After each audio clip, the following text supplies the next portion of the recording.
नमस्कार जय जगन्नाथ।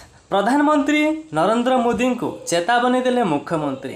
कौटिकर मुख्यमंत्री चेतावनी देइछंती प्रधानमंत्री मोदी को। आसंतु संपूर्ण खबर टी पर नजर पकेबा। जदि आपण माने मो चैनल रे नुआ करी देखुचंती प्लीज सब्सक्राइब करकंतु। एमती छोट खबर आपण माने सर्वप्रथम पाई परिबे। केंद्र बजेट को नहीं तमिलनाडु मुख्यमंत्री एम.के. स्टालिन प्रधानमंत्री मोदी को चेतावनी देइछंती। बुधवार तमिलनाडु मुख्यमंत्री सोशल मीडिया प्लेटफॉर्म रे एक पोस्ट करी कहिसंती स्टालिन कहिसंती जे आपण कहिथिले जे वर्तमान आमको देश विषय रे चिंता करिबा को पड़िबो, किंतु मंगलवार उपस्थापित हेतिबा यूनियन बजेट भारत नुहे आपणको शासन को बंचाइबो। जो माने आपण को परास्त करिसंती सेमानंको प्रति प्रतिशोध परायण होंतु नाही।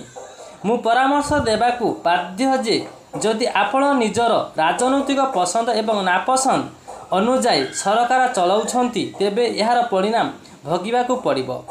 तमिलनाडुर मुख्यमंत्री एम.के. स्टालिन तांको पोस्ट सहित एक वीडियो मध्य पोस्ट करिसंती जेउथिरे विरोधी दलर नेता माने हातरे प्लाकार्ड धरी संसद बाहर विरोध करिसंती। एक प्लाकार्ड लेखा अछि जे देश भारतर बजेट दाबी करे, एनडीए रो बजेट चाहू नाही।